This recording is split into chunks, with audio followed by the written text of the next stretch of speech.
शान्ताकारं भुजगशयनं पद्मनाभं सुरेशं विश्वाधारं गगनसदृशं मेघवर्णं शोभाङ्गं लक्ष्मीकान्तं कमलनयनं योगिर्भिध्यानगम्यं वन्दे विष्णु भवभयहरं सर्वलोकैकनाथम्। संसार सार गीता सत्यभामांकर प्रश्न एवं श्रीकृष्णंकर उत्तर। प्रथम अध्याय।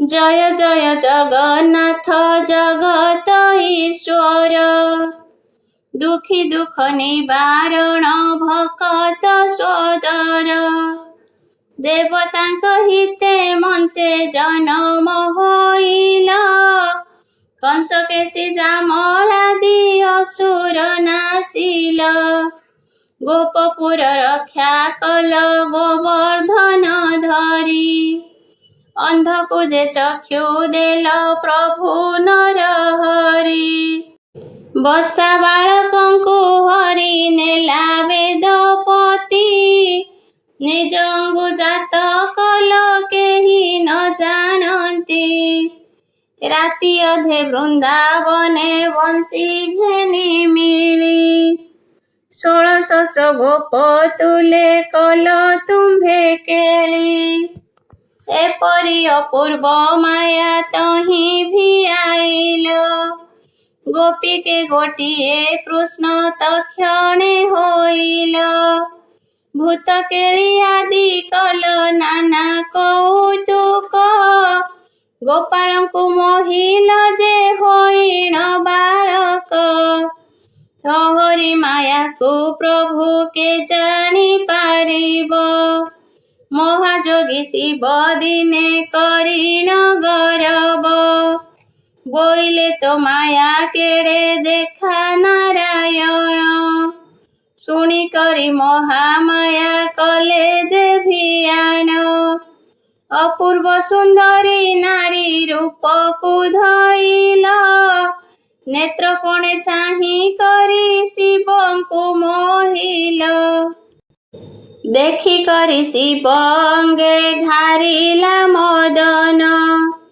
कोल करिबाकु शिव कले मने मन, मदन बाणरे अंग हुए जर जर, से नारी की कोल कले जाइबे गहर, खसीगला से सुंदरी शिवंक हातरु, गोड़ाइन सदा शिव धइले पछरु, धरु धरु खसीगला पुणी से सुंदरी, पछरे गोड़ाई छंती प्रभु शूलधारी, केउठारे पड़िलानी डंबरु त्रिशूल, देह जाक तिंतिलानी बही श्रम झाल, स्वर्ग मर्त्य पाताल जे 14 भुवन, बुली बुली शांत हेले प्रभु त्रिलोचन, शिवंक आगत देखी प्रभु भगवान, माया तेजी निज रूप धइले बहन, देखी करी लाज पाई प्रभु शूल पाणी, मुखे पाती बसिले जे न कहिले बाणी, कोल करी कराइले शिवंकु संतोष, केमते तो माया जानी पारिब मनुष्य, मोह ठारे दया कर प्रभु भगवान, संसार सार गीता जे करी विरचन, जन्म हूँ मूर्ख मुहि धरी नाही खड़ी, पुराणादि गीता शास्त्र किछि नाही पढ़ी, मूर्ख होई पारे कवि तोहर कृपारे, तोर दया हेले पंगु गिरी लंघी पारे, दिने सत्यभामा संगे प्रभु बनमाली बसंत बनरे रही कले नाना केली सन्तोषे अशोक मूले बसिले कजाई सत्यभामा सहित रे प्रभु जदु साई ए समय सत्यभामा पति पादे पड़ी उभा होई बोइले कपुणी कर जोड़ी भोनाथ कमल नेत्रे अनुग्रह करी बोलंतु संसार जने केने जीवे तरी एहा शुणी बोइले जे प्रभु चक्रधर शुण प्रिय कहुअछि मु तुम्भ आगर संसारर सार कथा जेणु पचारिलु संसारर सार गीता नाम तेणु देलु ए संसार सार गीता जे जन पढ़िब ए भव सागरु निश्चय सेहि तरी जीव एहा शुणी सत्यभामा बोइले मंत संसार के मंत हेला कह मते कांत श्रीहरि बोइले शुण आग प्रिय सही संसार सार कथा शुण मन देई जल स्थल अनल जे पवन आकाश सूर्य नर किन्नर जे गंधर्व राक्षस चंद्र सूर्य ग्रह आदि नक्षत्र सकल मलेहर ब्रह्मादि सर्वदिगपाल स्वर्ग मर्त्य पाताल जे 14 भुवन प्रलय जल रे सर्वे होइले गमन मारकंड ऋषि एका कल्प बटरे जोग ध्यान करुथांती बसी पत्र परे चाहू चाहू घर जल आसिला कमाड़ी से जल रे मारकंड ऋषि गले बुड़ी जेतेबेले मारकंड प्रलय होइला विष्णुक मनरु सबु चिंता छाड़ी गला तहु जाई क्षीर सिंधु मध्य नारायण अनंत सजारे प्रभु कले कसयन निद्रा देवी आसीबेनी नयने घारिला एही परि केते लक्ष जुग बही गला दिने पुणी विष्णु कले मनरे भावना पुनर्बार सृष्टि आंभे करिबार रचना एमंते विचारी आदि शक्ति को चिंतिले पुरुषे कनाभि पद्म मध्य जात कले चारि मुख 8 भुज 8टा नयन ब्रह्मा बोली तार नाम देले भगवान संसार रचना कर ताहांकु बोइले आज्ञा पाई ब्रह्मा बेगे तहु चली गले देखिले संसार जाक पुरी अछि जल न पाइन ब्रह्मा तही किछि थल कूल परम ब्रह्म को मने मने चिंता कले केमंत संसार मुहि रचिबि भाबिले मधुकैटभ नामे जोड़िए असुर विष्णु कान मळिरु से होइले बाहर सेबेनी असुरे चाहि प्रभु निरंजन बोइले जे तुम्भे थु चली जावहन ए पुरुष संग तरे कर जा समर शुणी क्रोधे चली गले सेबेनी असुर असुरों को देखी भय करी प्रजापति निरंजन देवता को कले बहु स्तुति स्तव शुणी क्रोध कले निरंजन देव सेहि कपु पुरुषे होइला उभव 5टा बदन तांक 3टा नयन त्रिलोचन बोली नाम देले निरंजन बोइले तु जाई एही असुर कुमार से पुरुष न शुणिन कथा ताहांकर जोग ध्यान रे मग्न हेले बसी जोगासने देखि विष्णु पुणी चिंता कले मने मने हृदय मध्यरु जात पुरुषे कहेला जनमी से क्षणी हरि नाम को बहिला एमंत बोइले तांकु प्रभु नारायण असुर कुमार तुही करी घोर रण आज्ञा पाई हरि बेगे तहु चली गले असुर संगते बाहु युद्ध आरंभिले जल परे घोर युद्ध हेला दुहिंकर एहिपरि बही गला सहस्रे बत्सर बहुत कष्ट रे बध कले असुरंकु थोइले जल मध्यरे असुर मेदकु श्री मधुसूदन नाम बहिले श्री हरि बोलाइले सेही दिन कईट भरी टळमळ हेला मेद ब्रह्मा जे देखिले 8 कोटी रूम निज देहु पाड़िले से रूम को 8 दिगे पड़िले कनेई अटल होइला मेद नटलिला सेही अष्टकुलाचल हेला 8 गोटी रूम मेदिनी बोली न ब्रह्मा देले तार नाम से मेदिनी परे ब्रह्मा बसी कले ध्यान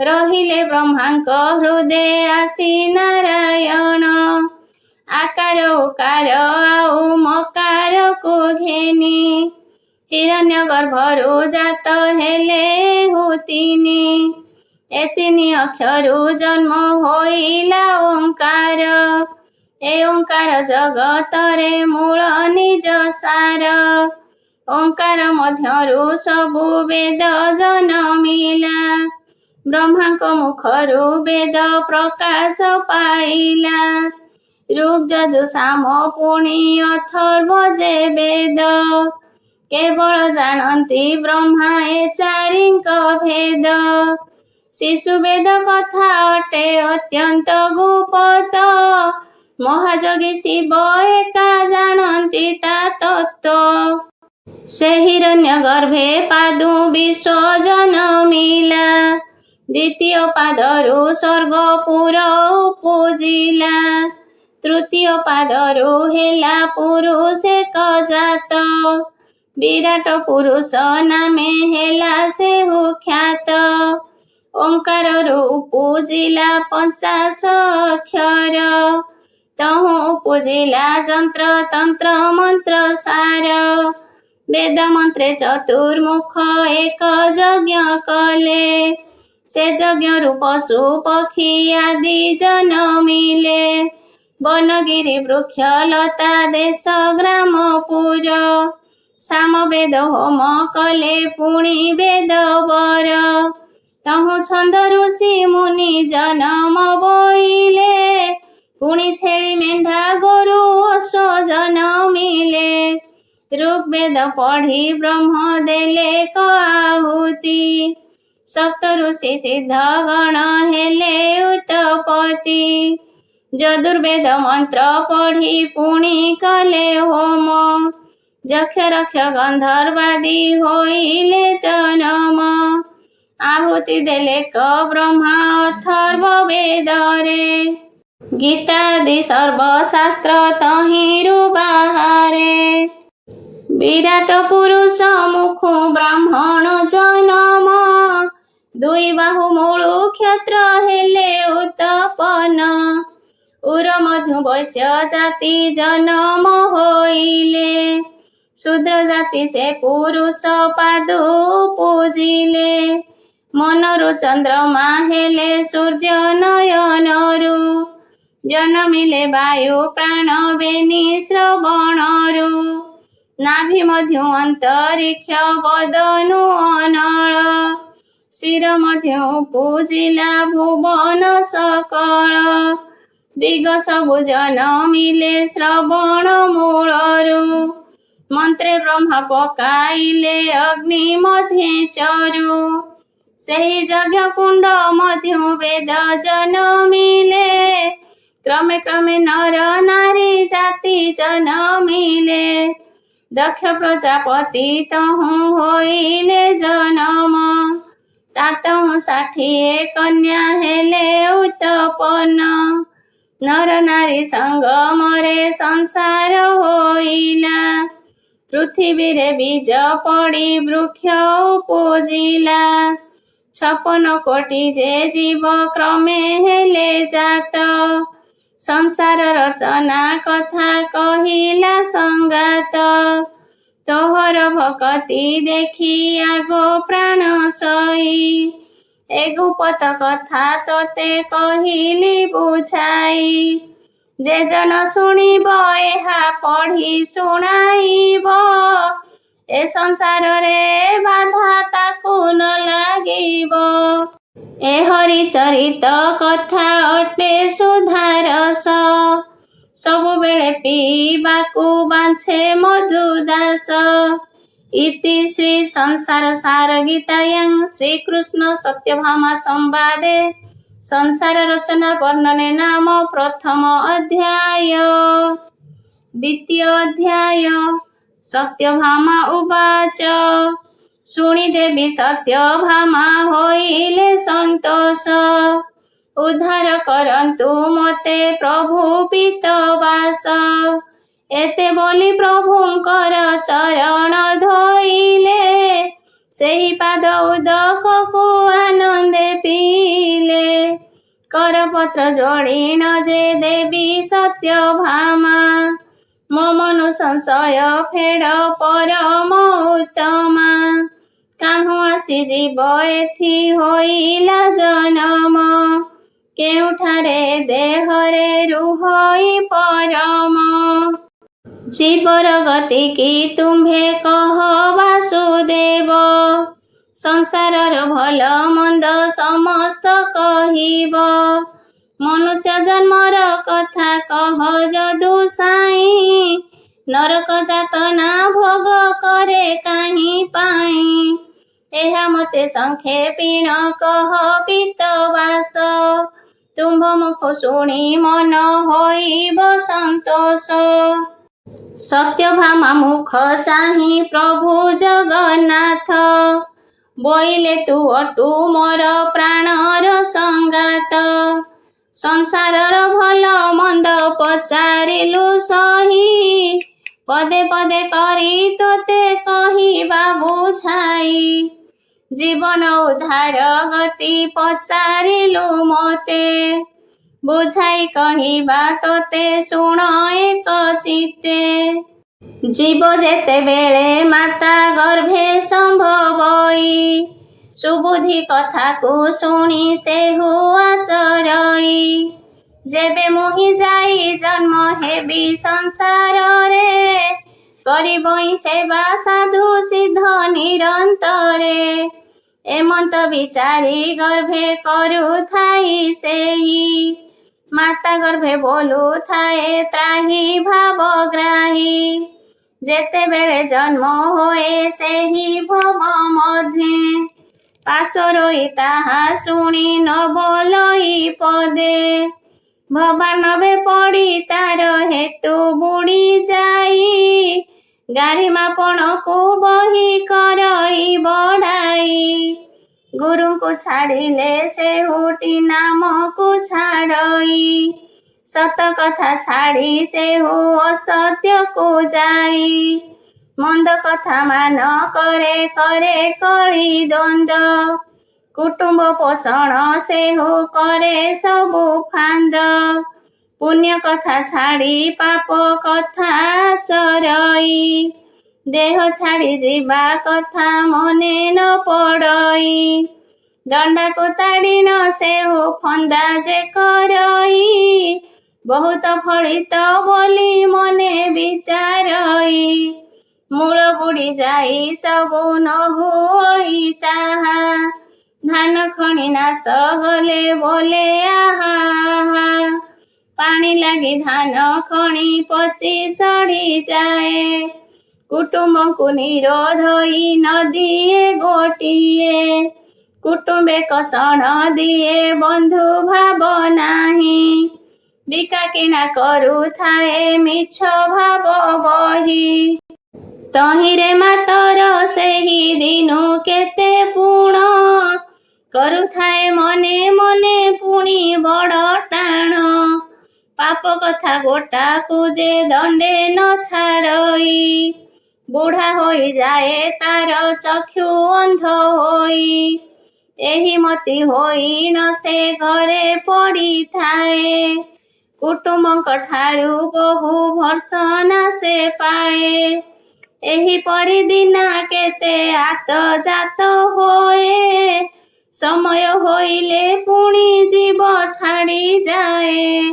ତହୁଁ ଆସି ଯମଦୂତେ ବାନ୍ଧି କରି ନିଅନ୍ତି। ଯମର ଛାମୁରେ ତାକୁ ସେହି କ୍ଷଣି ଦିଅନ୍ତି। ଚିତ୍ରଗୁପ୍ତକୁ ଚାହିଁ ପଚାରିବ ଯମ। କରିଅଛି କେଉଁ ଦାନ ଧର୍ମ ଏହୁ ଜନ। ଏହାର ଯେ କେତେ ପୁଣ୍ୟ କହିଦେବା ମୋତେ। ଏହି ପୁଣି ଦଣ୍ଡ ମଣ୍ଡ ପାଇବ ବା କେତେ। ଏ ପାପୀର କଥା ମୋତେ ସଂକ୍ଷେପୀଣ କହ। ପାପ ପୁଣ୍ୟ ଦେଖି କରି ୟାକୁ ଦଣ୍ଡ ଦିଅ। ଯମ ଆଜ୍ଞା ପାଇନ ଯେ ଚିତ୍ରଗୁପ୍ତ ଯାଇ। ପାଞ୍ଜି ଫେଇ କହୁଛନ୍ତି ଶୁଣି ମା ଗୋସାଇଁ। ବହୁତ ଯେ ପାପ ମାନ ଅର୍ଜୁଅଛ ଏହୁ। ପୁଣ୍ୟ କଥା ଗୋଟିଏ ତ ଲେଖା ନାହିଁ ଆଉ। କୁଟୁମ୍ବଙ୍କୁ ବହୁତ ଏ ଦୁଃଖ ଦେଇଅଛି। ପାଞ୍ଜିରେ ମନ୍ତ କଥା ସମସ୍ତ ଲିହିଛି। ଆବର ଅନେକ ପାପ କରିଅଛି ସେହୁ। ସୁଖେ ନର୍କ ଭୋଗ କରୁ ଜନ୍ମେ ଜନ୍ମେ ଏହୁ। ସତ୍ୟଭାମା ମୁଖ ଚାହିଁ କହୁଛନ୍ତି ହରି। ଏକ ମନ ହୋଇ ଶୁଣ ହେତୁ ପଥ ଧରି।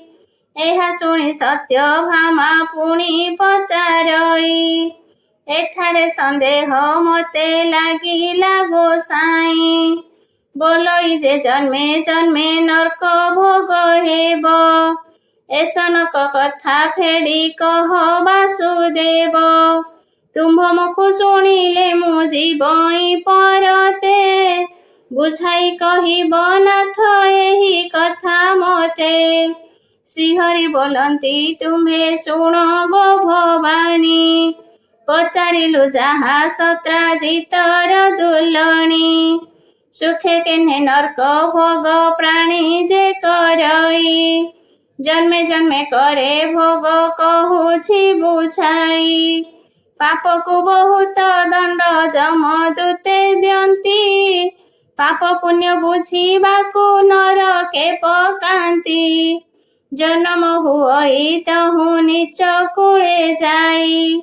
ଧୋବା କୂଳେ ଜାତ ହୋଇ ବସନ ଧୁଅଇ।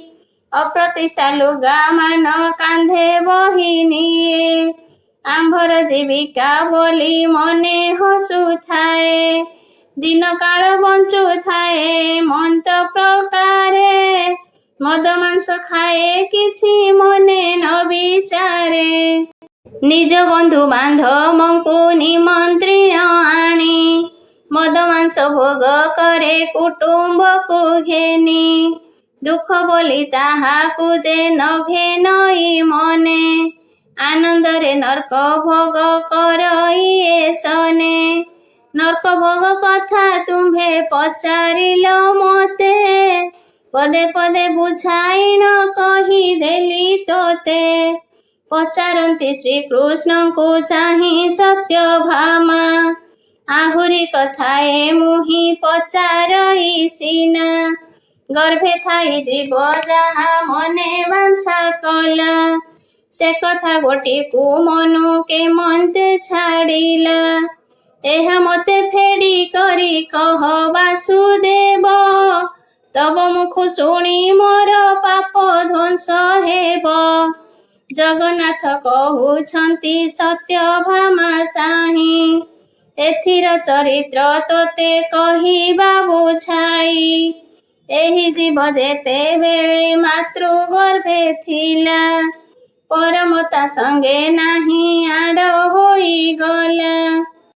जेतेबेले जात होई भूमि रे पड़ई, से परम सेही क्षणी ता संगे मिसई। आसी जहु परमता देहरे पशिला, पूर्व जन्म कथा मान तहु पासोरिला। सत्यभामा गे हा श्रीहरि कहिले, शुणी सत्यभामा मने आनंद होइले। सत्यभामा श्रीहरिंक पादे रखी मन, जेउ पाद भावे साधु दास अनुक्षण। इति श्री संसार सार गीतायां ब्रह्म विद्यायां श्रीकृष्ण सत्यभामा संवादे जीव जन्म व्यवस्था कथने नाम द्वितीय अध्याय। तृतीय अध्याय। सत्यभामा कहुछंती श्रीकृष्णଙ୍କୁ चाहि, आहुरी कथाए प्रभु पचारुछि मुहि। तुम्हे जे बोइल नीच कथा कला जेहु, सुखे जाई नरक भोग कला पुण सेहु। जेउमाने व्रत आदि पुण्य को करंती, सेमाने केमंते जाई नरक भोगंती। एकथारे बड़ मते संदेह लागिला, नीच कथा मान किछि सेही त न कला।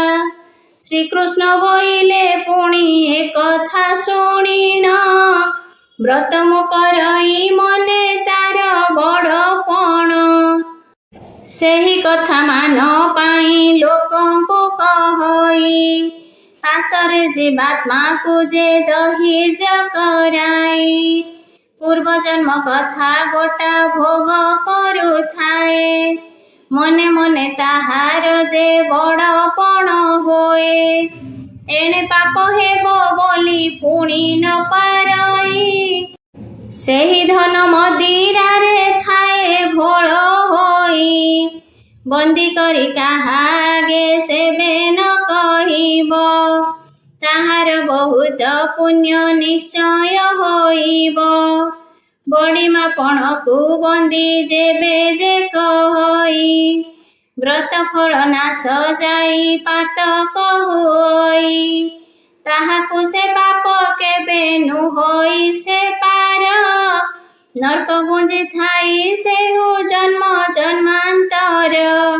जेउ जन्म नामकु करई भजन, ताहार सकल पाप हुई दहन। नामर महिमा अछि अपारु अपार, नामकु चिंतिब जेहु हुई से पार। नाम न चिंतिले आउ ताकु पार नाही, तीर्थ व्रत करी न से धंदी हेउ थाई। जाहार मोहर पादे न थाई भकति, तीर्थ व्रत तप कले न जाए मुक्ति। पचारिले सत्यभामा हे जगन्नाथ, काहि पाई लोके करुथांती तीर्थ व्रत। श्रीहरि बोइले शुण आगो प्रिय सही, तीर्थ व्रत कले मन कर्म आड़े जाई। नामरे विश्वास तार जनमे क्रमरे, सेथिपाई तीर्थ व्रत करुथांती नरे। तीर्थ व्रत तप कथा कही देलु तोते, से कथा को तुही जेणु पचारिलु मोते। शुणी करी सत्यभामा होइले हरस, कथाए पचारु अछि कह पीतवास। आहे प्रभु नाम को जे कल तुम्हे सार, काहु आसीथिला नाम काहि तार घर। एक କଥା ଗୋଟାକୁ ମୋତେ କହ ଚକ୍ରଧର। ତୁମ୍ଭ ମୁଖ ଶୁଣି ମୋର ପାପ ହେଉ ଦୂର। ଶ୍ରୀହରି ବୋଇଲେ ତୁ ମୋ ପ୍ରାଣର ସହି। ଏ କଥା ଗୋଟାକ ମୋତେ ଗୋଚର ହେ ନାହିଁ। ଅପାର କାଳରୁ ନାମ ଜାତ ହୋଇଅଛି। ନିରାକାର ଏ କଥା ଜାଣନ୍ତି ନାହିଁ କିଛି। ଏ ବଡ଼ ଗୁପତ କଥା ତୋତେ କହିଲହିଁ। ନାମ ବ୍ରହ୍ମ ପୁଣ୍ୟରୁ ଯେ ଜନମ ହୁଅଇ। ପୁଣ୍ୟ କଲା ଜନ ଠାରେ ନାମ ରହିଥାଏ। ଯେଉଁଠାରେ ନାମ ଥାଏ ମୁଇଁ ତହିଁ ରହେ। ନାମର ମହିମା ଅତ୍ୟନ୍ତ କଥା। ସଂସାର ମଧ୍ୟରେ ସାର ନାମ ହିଁ ସର୍ବଥା। ନାମରେ ମୁଁ ବନ୍ଦୀ ଅଛି ଆଉ କାହିଁ ନାହିଁ। ନାମକୁ ଭଜଇ ଯେହୁ ତାକୁ ନ ଛାଡ଼ଇ। ଯେହୁ ମୋର ଭକତ ଗো ମୁଁ ତାକୁ ଭଜଇ। ନିଶ୍ଚୟ କରିଣ ତୋତେ କହିଦେଲି ସହି। ସତ୍ୟଭାମା କହୁଛନ୍ତି ଶ୍ରୀକୃଷ୍ଣଙ୍କୁ ଚାହିଁ। କଥାଏ ପଚାରୁଅଛି କହ ଭାବଗ୍ରାହୀ। ତୁମ୍ଭେ ଯେ ବୋଇଲ ଆଉ ନାମ ନୁହେଁ କିଛି। ନାମକୁ କେବଳ କଲ ପ୍ରଭୁ ଶିରି ବସି। ଏକାଦଶୀ ବ୍ରତ ଯେ କରନ୍ତି ଋଷି ଗଣ। ଏଥିରେ ହୋ କିସ ପୁଣ୍ୟ କହ ଭଗବାନ। ଶ୍ରୀହରି ବୋଇଲେ ତୁମ୍ଭେ ଶୁଣ ଗୋ ବାରୁଣୀ। ଏକାଦଶୀ ବ୍ରତ କଥା କହିଦେବା ପୁଣି। କରୁଥିବେ ଏକାଦଶୀ ବ୍ରତ ଯେଉଁ ଜନ। କରିବେ ସେ ନିଶ୍ଚିନ୍ତରେ ସତ ଆଚରଣ। ସେହି 3 ଦିନ ଯେବେ ସତ୍ୟ ଆଚରିବ। ଦାନ ଧର୍ମ ଦୟା କ୍ଷମା ତାର ତହିଁ ଥିବ। ଏକାଦଶୀ ବ୍ରତ ଫଳର ଯେ ଜନ ପାଇବ। ଅନ୍ତେ ସ୍ୱର୍ଗ ଭୁବନକୁ ନିଶ୍ଚେ ଚଳିଯିବ। ଏକଥାରୁ ଏକ କଥା ଯାହାଠାରେ ନାହିଁ। ଏକାଦଶୀ ବ୍ରତ ଫଳ ପାଇବ ସେ କାହିଁ। ଏକାମକୁ ନ କରଇ ସେଦିନ ଯେ ଜନ। ନର୍କ ଭୋଗ କରୁଥାଏ ସେହି ଜନ୍ମ ଜନ୍ମ। ବ୍ରତ ଦିନ ନାମ ଭଜି କରଇ ଭକତି। ଅନ୍ତକାଳେ ସେହି ଜନ ପାଏ ମୋର ଗତି। ପୁଣି ପୁଚ୍ଛା କଲେ ଶକ୍ରାଜିତର ଦୁଲଣୀ। କଥାଏ ପଚାରୁଅଛି କହ ଚକ୍ରପାଣି। 12 ତୀର୍ଥ 12 ବ୍ରତ କରନ୍ତି ଯେ ଜନ। କହ ପ୍ରଭୁ ତାଙ୍କ ପୂର୍ବ ଜନ୍ମର ବିଧାନ। ତୁମ୍ଭ ମୁଖ ଶୁଣିଲେ ମୁଁ ଯିବଇ ପରତେ। ଏହା ମୋତେ ଫେଡ଼ି କରି କହ ଜଗନ୍ନାଥେ। ଜଗନ୍ନାଥ କହୁଛନ୍ତି ଶୁଣ ଗୋ ଭବାନୀ। ଏକଥାର ସନ୍ଧି ତୋତେ କହିଦେବା ପୁଣି। ବ୍ରତ ଓଷା ଉପବାସ କରେ ଯେହୁ ଜନ। ଆର ଜନ୍ମେ କରିଥାଏ ଲୋକଙ୍କୁ ଦହନ। ଘରେ ଧନ ଦ୍ରବ୍ୟ ରଖି ବାଣିଜ୍ୟ କରଇ। କୁଟୁମ୍ବକୁ ନ ଦେଇ ସେ ଭୋକରେ ମାରଇ। ସେହି ଦୋଷେ ହିଁ ଜନ୍ମେ କରେ ଉପବାସ। କହିଦେଲି ତୋତେ ମୁହିଁ ଏଥିର ସନ୍ଦେଶ। ଯେବେ ସେହୁ ନ ପାଳଇ ବ୍ରତର ଆଦେଶ। ବ୍ରତ ଫଳ ନାଶ ଯାଏ ଆପେ ହୁଏ ନାଶ। ତେଣୁ ବ୍ରତ କରିବାକୁ ନାସ୍ତି କଲି ତୋତେ। ନାମକୁ ଯେ ଜନ ଭଜେ ନିଶ୍ଚେ ପାଏ ମୋତେ। ସତ୍ୟଭାମା ଆଗେ ଏହା ଶ୍ରୀହରି କହିଲେ। ଶୁଣି ସାଧୁ ଦାସ ମନେ ଆନନ୍ଦ ହୋଇଲେ। इति श्री संसार सार गीतायां ब्रह्म विद्यायां श्रीकृष्ण सत्यभामा संवादे तीर्थ व्रत उपाख्यान नाम तृतीय अध्याय। चतुर्थ अध्याय सत्यभामा उवाच सत्यभामा कहुछन्ति शुण हे हरि कथा एक पचारिबि कह फेरी करी तुम्भे जे बोइल दया अछई जाहार सेहि जे पाइब निरंतरे स्वर्गपुर जाहार गृहरे धन द्रव्यमान थिब सेहि लोक सिना दान धर्म ही करिब जगतरे दुखी लोक अछन्ति बहुत काहु से आनिबे पुणी धन द्रव्य वित्त दरिद्र होइन दिन दुख कष्टे न्यन्ति से केमते तरी जीवे कह श्रीपति सत्यभामा मुख चाहि कहे भावग्राही सत्य परे आउ धर्म नाही आगो सही सत्य कहुथिब मोर नाम जपुथिब ताहाकु नहिबे सती प्रहलाद ध्रुव अनुक्षणे मोर नाम जहा ठारे थाई से जेणिकी जाए आगे मु तेणिकी जाई मोर नाम भजन को केही नहे सरी नाम को भजिले जाए सेही क्षणी तरी नाम पर जाहार गो श्रद्धा नाही कोटि कोटि धन देले न तरिब सेही एथिर संदेश तोते कहिलु भवानी हेतु करी मने रख ए गुप्त वाणी सत्यभामा कहुछन्ति श्रीकृष्ण को चाहि कथाए पचारु अछि कहिब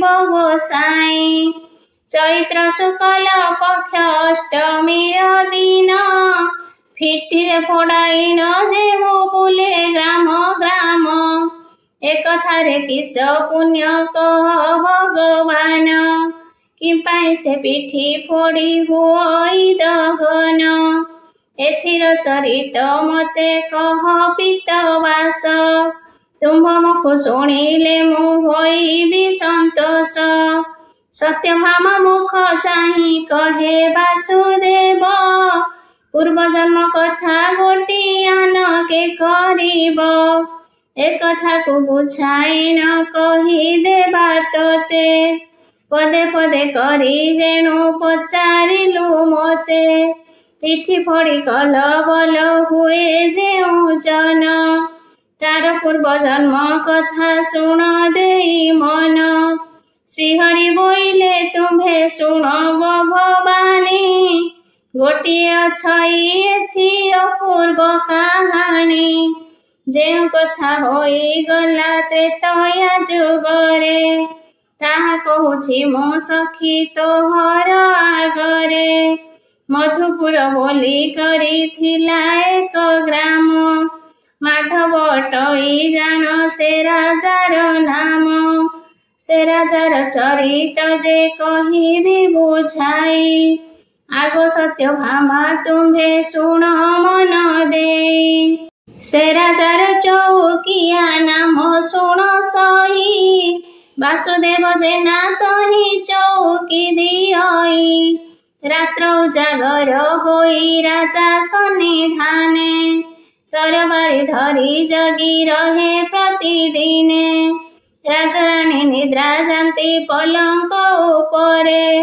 वासुदेव जेना एक दिने जगी थिला पुओ घेनी राजा राणी पलंक उपरे आनंद होइन निद्रा गले निश्चिन्तरे ए समय सर्प एक प्रवेश होइला चांदुआरे पड़ी फणा तलकु से कला ए समय वासुदेव सर्प को देखिला देखिन से मन मध्ये हा विचारिला निश्चयटी सर्प आजी दंशिब राजा को राजा ना सजीव पाप लागिब आम्भको एमंत विचारी से जे खंडा को धइला बेनी खंड करी से ही सप को हाणिला खंडिए रखिला से ही चांदुआ उपरे पड़िला कआउ खंडी छिंडी केते दूरे चांदुआरु आड़ खंडी काढ़िबा बेଳରେ गरड़ पड़िला बोही रानी स्तନରେ ଶୋଇଛନ୍ତି ରାଜା ରାଣୀ ଅସାଷ୍ଟମ ହୋଇ ସେବେନୀଙ୍କ କୋଳେ ପୁତ୍ର ଗୋଟିଏ ଅଛି ଶୋଇ ଦେଖିକରି ବାସୁଦେବ ମନେ ବିଚାରିଲା ଏଠାରେ ତ ମତେ ବଡ଼ ସନ୍ଦେହ ଲାଗିଲା ଏହି କ୍ଷଣି ବାଳକ ତ ଉଠିବ ଚିଆଇଁ ମାତା ସ୍ତନ କ୍ଷୀର ପାନ କରିବ ସେ ଯାଇ ଯେତେବେଳେ କ୍ଷୀର ସଙ୍ଗେ ଗରଳ ଖାଇବ ସେଇ କ୍ଷଣି ସେ ବାଳକ ପ୍ରାଣ ଛାଡ଼ି ଯିବ ଏତେ ବିଚାରି ନ ହାତେ ଖଣ୍ଡାକୁ ଘେନିଲା ସରୁ ଲୁଗା ଖଣ୍ଡେ ଖଣ୍ଡା ଅଙ୍ଗରେ ବାନ୍ଧିଲା ଖଣ୍ଡା ଆଗେ ଲୁଗା ବାନ୍ଧି ଅତି ଯତ୍ନ କରି ଗରଳ ପୋଛିଲା ସେ ଯେ ଖଣ୍ଡା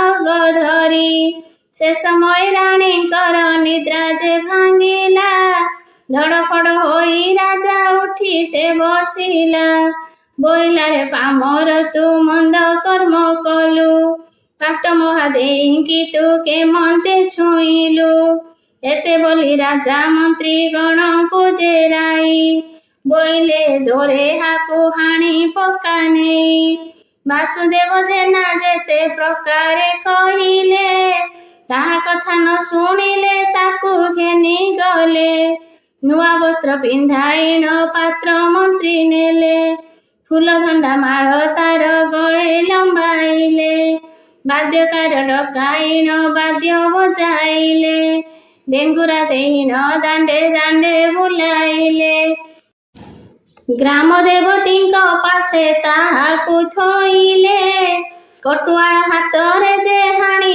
ପକାଇଲେ ରାଜା ନ ବୁଝିଲା ବୋଲି ପାତ୍ର ନ ବୁଝିଲା ଅକାରଣେ ତାହାର ଯେ ଜୀବନକୁ ନେଲା ଏମନ୍ତେ ହିଁ ବହିଗଲା ତହୁଁ କେତେ ଦିନ ନୃପତି ମାଧବ ସେନ ଛାଡ଼ିଲା ଜୀବନ ଯମଦୂତେ ଆସି ତାକୁ ବାନ୍ଧି ନେଇଗଲେ ଯମରାଜା ଛାମୁରେ ଯେ ତାହାକୁ ଥୋଇଲେ ତହୁଁ ଚିତ୍ରଗୁପ୍ତକୁ ଡକାଇଲା ଯମ କେତେ ଅଛି ଏ ରାଜାର କହ ପାପ ପୁଣ୍ୟ ଶୁଣି ଚିତ୍ରଗୁପ୍ତ ଯେ ହେମନ୍ତ କହନ୍ତି କରିଅଛି ଏକ ଗୋଟା ପାପ ଏ ନୃପତି ଆଦେଶୀ ଲୋକଙ୍କୁ ଏ ଯେ ମାରି ପକାଇଛି ଏହି ପାପ ଗୋଟା ଏହି ରାଜା କରିଅଛି ରାଜା ହୋଇ ସେବକର ଦୋଷ ନ ବୁଝିଲା ଏଣୁ କରି ଏ ପାପୀର ଦୋଷ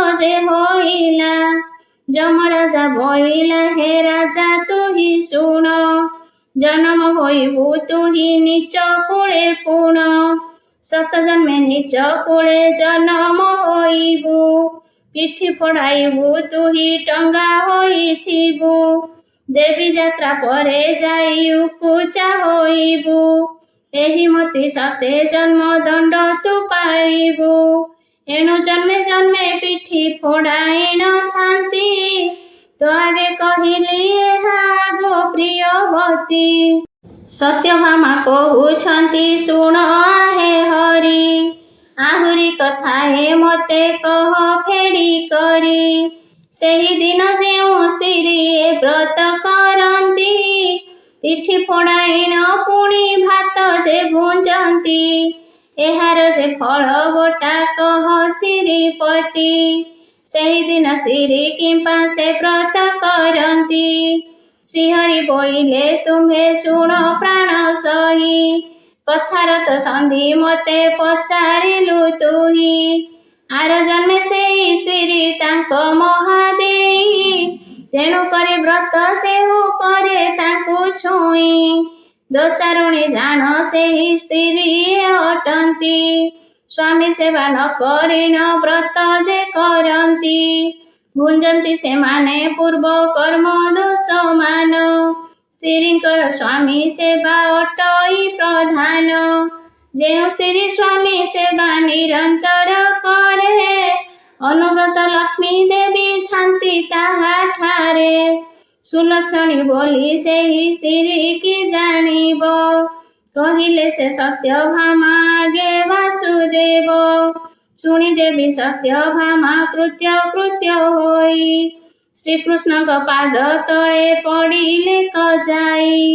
ସତ୍ୟଭାମା କହୁଛନ୍ତି ଶୁଣ ଆହେ ହରି, ଆହୁରି କଥାଏ ମତେ କହ ଫେଡ଼ି କରି। ତୁମ୍ଭେ ଯେ ବୋଇଲ ଏହି କର୍ମ କଲା ଯେହି, ଜନ୍ମେ ଜନ୍ମେ ଦଣ୍ଡ ମଣ୍ଡ ପାଉଥାଏ ସେହି। ଲକ୍ଷ ଲକ୍ଷ ଲୋକ ମନୁ ପିଠିକୁ ଫୋଡ଼ନ୍ତି, ମନୁଷ୍ୟ ବଧ କି ପୁଣି ସମସ୍ତେ କରନ୍ତି। ଏହା ମତେ ଫେଡ଼ି କରି କହ ଜଗନ୍ନାଥ, ଆଉ କେଉଁ ଦୋଷରୁ ସେ ହୁଅ ଏମନ୍ତ। ଜଗନ୍ନାଥ କହୁଛନ୍ତି ଶୁଣ ଗୋ ଭାବିନି, ଆହୁରି କଥାଏ ତୋତେ କହିଦେବି ପୁଣି। ଆଗ ସହି ଯେଉଁଠାରେ ଯୁଦ୍ଧ ଲାଗିଥାଏ, କୋଟି କୋଟି ସୈନ୍ୟ ଥାନ୍ତି କଳନା ନ ଯାଏ। ଯେତେ ଲୋକ ଯୁଦ୍ଧରେ ଗୋ ମରନ୍ତି ସେଠାରେ, ଯେତେ କରକତ ମାଂସ ପଡ଼େ ମହି ପରେ। ସେ ମାଂସକୁ ଚାମୁଣ୍ଡା ଯେ କରିଥାନ୍ତି ଆସ, ରକତ ପିଅନ୍ତି ତହିଁ ନ ରଖନ୍ତି ଶେଷ। ଯେତେ ଲୋକ ସେ ଯୁଦ୍ଧରେ ହଣା ହୋଇଥାନ୍ତି, ତାହାଙ୍କ ରୁଧିର ଦେବୀ ଚାମୁଣ୍ଡା ଭକ୍ଷନ୍ତି। ସେ ଯୁଦ୍ଧରେ ଯେତେବେଳେ ନିଶତ ହୁଅନ୍ତି, ଯୁଦ୍ଧରେ ଯେ ପିଠି ଦେଇ ପଳାଇ ଆସନ୍ତି, ତାହାଙ୍କ ପିଠିରେ ଦେବୀ ଦୃଷ୍ଟି ପଡ଼ିଥାଏ। ତେଣୁ କରି ତାହାଙ୍କର ପିଠି ଫୋଡ଼ା ହୁଏ। ଯେଉଁଠାରେ ଦେବା ଦେବୀ ବାସ କରିଥାନ୍ତି, ସେହିଠାରେ ପିଠି ଫୋଡ଼ା ରୁଧିର ଗୁଞ୍ଜନ୍ତି। ତାହାଙ୍କ ପିଠିରେ ଚାମୁଣ୍ଡାଙ୍କ ଦୃଷ୍ଟି ଥାଏ, ତେଣୁ କରି ପିଠି ଫୋଡ଼ା ଯାତ୍ରା ସେ ବୋଲାଏ। ତୋହର ଭକତି ଦେଖି ଆଗ ପ୍ରିୟ ସହି, ପିଠି ଫୋଡ଼ା ବ୍ରତ କଥା କହିଲି ବୁଝାଇ। ଯେତେ କଥା ତୁହି ଆଗ ପଚାରିଲୁ ମୋତେ, ଏଥିରେ ସନ୍ଦେହ ଯାକ କହିଦେଲି ତୋତେ। ଶୁଣିଦେବି ସତ୍ୟଭାମା କୃତ୍ୟ କୃତ୍ୟ ହେଲେ, ଶ୍ରୀକୃଷ୍ଣ ଚରଣେ ପଡ଼ି ବିନୟୀ ହୋଇଲେ। ପରମ ସନ୍ତୋଷ ହେଲେ ଦେବୀ ସତ୍ୟଭାମା, ସାଧୁ ଦାସ ମାଗେ ଦୋଷ କର ମୋର କ୍ଷମା। ଇତି ଶ୍ରୀ ସଂସାର ସାର ଗୀତାୟାଂ ବ୍ରହ୍ମ ବିଦ୍ୟାୟା ଶ୍ରୀକୃଷ୍ଣ ସତ୍ୟଭାମା ସମ୍ବାଦେ ପୂର୍ବଜନ୍ମ କଥନେ ନାମ ଚତୁର୍ଥ ଅଧ୍ୟାୟ। ପଞ୍ଚମ ଅଧ୍ୟାୟ। ସତ୍ୟଭାମା ଉବାଚ। କହୁଛନ୍ତି ସତ୍ୟଭାମା ଶୁଣ ହେ ହରି, ଆହୁରି କଥାଏ ମତେ କହ ଫେଡ଼ି କରି। ଜୀବ ଯେତେବେଳେ ପିଣ୍ଡ ଛାଡ଼ି କରି ଗଲା, କାହିଁ ଯାଇ ଜୀବ ଗୋଟି ପୁଣି ସମ୍ଭାଇଲା। ଏହା ମତେ ସଂକ୍ଷେପୀଣ କହ ଭଗବାନ, ତୁମ ମୁଖ ଶୁଣି ମୋର ପ୍ରତେ ଜୀବ ମନ। ଶୁଣିକରି ଗୋପୀନାଥ ହେଲେ ହସ ହସ, କହିଦେବା ଆମ୍ଭେ ତୋତେ ଏଥିର ସନ୍ଦେଶ।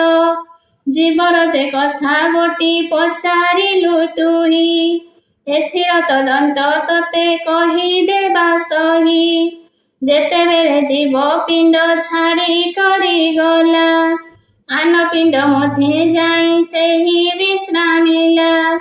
ଏମତେ ସେଦିନ କେତେ ଆତ ଜାତ ହୋଇ, ଏ ପିଣ୍ଡ ଛାଡ଼ିଲେ ପୁଣି ନୂଆ ପିଣ୍ଡେ ରହି। ଏହିପରି ଜୀବ ପ୍ରାଣ ହୁଏ ଆତ ଜାତ, ପିଣ୍ଡକୁ ନ ଛାଡ଼େ ଜୀବ ଅଟେ ପରିଜନ୍ତ। ଶୁଣି ସତ୍ୟଭାମା ପୁଣି ବୋଇଲେ ବାଣୀ, ସନ୍ଦେହ ଲାଗିଲା ମତେ ଦେବ ଚକ୍ର ପାଣି। ଏହି ଜୀବ ଗୋଟା ମୁଣ୍ଡ ଛାଡ଼ି କରି ଗଲା, ଆଉ ପୁଣି ନୂଆ ପିଣ୍ଡ କିମ୍ପା ଆଶ୍ରା କଲା। ଏହା ମତେ ସଂକ୍ଷେପୀଣ କହ ଆହେ ହରି, ତୁମ୍ଭ ମୁଖ ଶୁଣିଲେ ମୁଁ ପାପୁ ଭିତରି। ଶୁଣି ପୁଣି ଜଗନ୍ନାଥ ବୋଇଲେ ମନ୍ତ, ବୁଝାଇ କହିବା ତୋତେ ଏଥିର ତଦନ୍ତ। ଯେ ପ୍ରକାର ମହାଜନ କରଇ ବାଣିଜ୍ୟ, ଧାନ ଟଙ୍କା କଉଡ଼ି ଯେ ଦିଅଇ କରଜ। ଯାମିନୀ ନିଅଇ ପୁଣି ମିଆଦି କରଇ, ମିଆଦି ପୁରିଲେ କାହାଠାରୁ ଟଙ୍କା ନେଇ, ସେହି ଧାନ ଟଙ୍କା ଆଣି ଅନ୍ୟକୁ ଦିଅଇ, ଏହିମତି ସଂସାରରେ ଜୀବ କରୁଥାଇ, ସେହିପରି ବିଧାତାଏ ଜୀବକୁ ନିଅଇ, ଏ ପିଣ୍ଡକୁ ନେଇ ଆନ ପିଣ୍ଡରେ ରଖଇ, ଶୁଣି ସତ୍ୟଭାମା ପୁଣି କୃତ୍ୟ ହୋଇ, ଆହୁରି କଥାଏ ପ୍ରଭୁ ପଚାରୁଛି ମୁଇଁ, ସାହୁ ଯେନେ ଆତଜାତ ଧନ ଟଙ୍କା କରେ, ଜୀବକୁ ବିଧାତା କରେ ତେମନ୍ତ ପ୍ରକାରେ, ଏ କଥାରେ ମତେ ବଡ଼ ସନ୍ଦେହ ଲାଗିଲା, ଧାନ ସଙ୍ଗେ ଜୀବ କେନେ ସମାନ ହୋଇଲା। ଶ୍ରୀକୃଷ୍ଣ ବୋଇଲେ ସଖୀ ଏ ବଡ଼ ଗୁପତ, ବୁଝାଇ କହୁଛି ତତେ ଏଥିର ତଦନ୍ତ, ପରମଟଇ ଜାଣ ବିଧାତା ପୁରୁଷ, କରୁଥାଏ ଲଲାଟ ଚକ୍ରରେ ସେହୁ ବାସ, ଜୀବ ଗୋଟି କରୁଥାଇ ଦୁଃଖ ସୁଖ ଭୋଗ, ପରମ ସଙ୍ଗତେ ତାର ନାହିଁଟି ସଂଯୋଗ, ପରମ ବିହୀନେ ଜୀବ ଚଳି ନ ପାରଇ, ପରମର ହୋଇ ଯାହିଁ ଜୀବ ରହେ ତହିଁ, ଶୁଣିକରି ସତ୍ୟଭାମା ବୋଇଲେ ମନ୍ତ, ଏଥିର ସନ୍ଦେହ ମତେ ଲାଗିଲା ହେ କାନ୍ତ, ପରମ ଛାଡ଼ଇ କିମ୍ପା ପୁରୁଣା ପିଣ୍ଡକୁ, ଏହି କଥା ଗୋଟି ମୋର ନ ଆସେ ମନକୁ, ବୋଇଲେ ଶ୍ରୀହରି ଶୁଣ ଆଗୋ ପ୍ରିୟ ସହି, ଏଥିର ସନ୍ଦେହ ତତେ କହିବା ବୁଝାଇ, ଖଣ୍ଡିଏ ଖଣ୍ଡିଏ ଲୁଗା ପିନ୍ଧିଥାନ୍ତି ଜନେ, ପୁରୁଣା ହୋଇଲେ ତାକୁ ଛାଡ଼ନ୍ତି ଯେ ସନେ, ଆନନ୍ଦରେ ନୂଆ ଲୁଗା ଖଣ୍ଡିଏ ପିନ୍ଧନ୍ତି, ସେହିପରି ପରମଏ ପିଣ୍ଡକୁ ଛାଡ଼ନ୍ତି, ଶୁଣିକରି ସତ୍ୟଭାମା ସନ୍ତୋଷ ହୋଇଲେ, ଶ୍ରୀହରିଙ୍କ ପାଦେ ପଡ଼ି ପୁଣି ପଚାରିଲେ, ଯେତେବେଳେ ଜୀବ ପିଣ୍ଡ ଛାଡ଼ି କରି ଗଲା, କେତେ ଦିନେ ଆନ ପିଣ୍ଡେ ସେହି ସମ୍ଭାଇଲା, ଶୁଣିକରି ଭଗବାନ ହେଲେ ହସ ହସ, ବୁଝାଇ କହିବା ତତେ ଏଥିର ସନ୍ଦେଶ, ଯେତେବେଳେ ଜୀବ ଗୋଟିଏ ପିଣ୍ଡ ଛାଡ଼ିଲା, ତକ୍ଷଣେ ସେ ଜୀବ ଆନ ପିଣ୍ଡ ଆଶ୍ରା କଲା, ଜୀବ ଗୋଟି ବ୍ରହ୍ମ ବୋଲି ଜାଣୁ ଆଗ ସହି, ତାହାର ଅଙ୍ଗରେ ଆଗ ମଳିନ ଲାଗଇ, ଶୁଣି ସତ୍ୟଭାମା ପୁଣି ବୋଇଲେ ବାଣୀ, ଆହୁରି କଥାଏ ମତେ କହ ଚକ୍ରପାଣି, ତୁମେ ଯେ ବୋଇଲ ଜୀବ ଅଟଇ ଯେ ବ୍ରହ୍ମ, ତାହାଠାରେ ମଳି ନାହିଁ ଅଟଇ ଉତ୍ତମ, ଜୀବ ଗୋଟିଆର ପିଣ୍ଡେ ଯାଇ ସମ୍ଭାଇଲା, ସେହି ପିଣ୍ଡ ଗୋଟି ତାର ମାଟିରେ ମିଶିଲା, ମଶାଣି ଭୂମିରେ ପିଣ୍ଡ ପକାଇ ଅଇଲେ, ଜୀବ ଯାଇ ଆର ପିଣ୍ଡେ ଜନମ ହୋଇଲେ, ମଶାଣି ଭୂମିରେ କାହୁଁ ଶବଦ ଶୁଭିଲା, ଭୂତ ପ୍ରେତ ହୋଇ ପୁଣି କିଏ ବୁଲୁଥିଲା, ପିଶାଚ ସେ ଚିର ଗୁଣି ଡାହାଣିଆ ବର, ହେମନ୍ତ ସ୍ୱରୂପ ହୋଇ ବୁଲେ କେଉଁ ନର,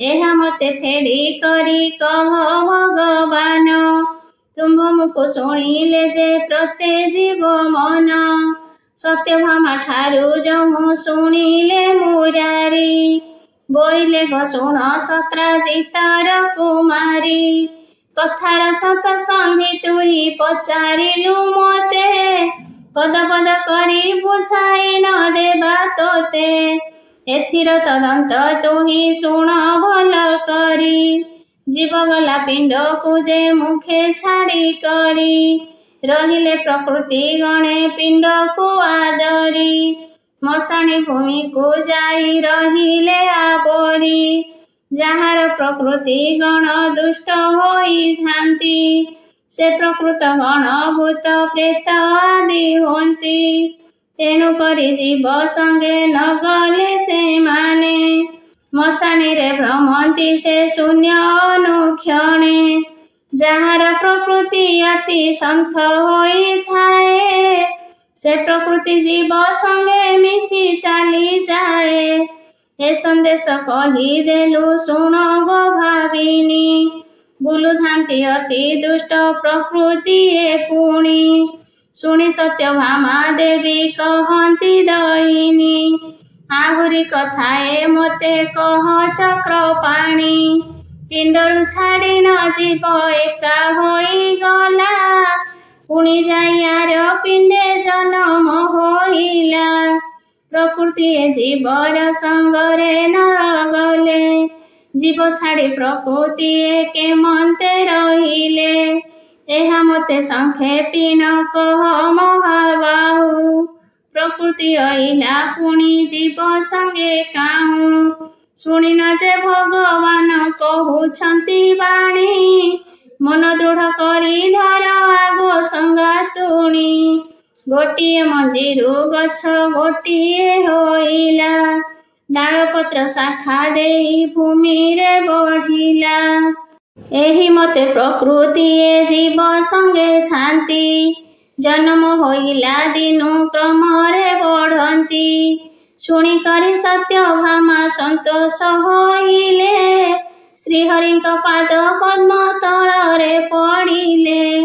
କୃଷ୍ଣ ସତ୍ୟଭାମା କଥା ନିରନ୍ତରେ ଘୋଷ, ଚିନ୍ତୁଥାଏ ଯାହାଙ୍କର ପାଦ ସାଧୁ ଦାସ। ଇତି ଶ୍ରୀ ସଂସାର ସାର ଗୀତାୟାଂ ବ୍ରହ୍ମ ବିଦ୍ୟାୟାଂ ଶ୍ରୀକୃଷ୍ଣ ସତ୍ୟଭାମା ସମ୍ବାଦେ ମୋକ୍ଷ ନିର୍ଣ୍ଣୟ ନାମ ପଞ୍ଚମ ଅଧ୍ୟାୟ।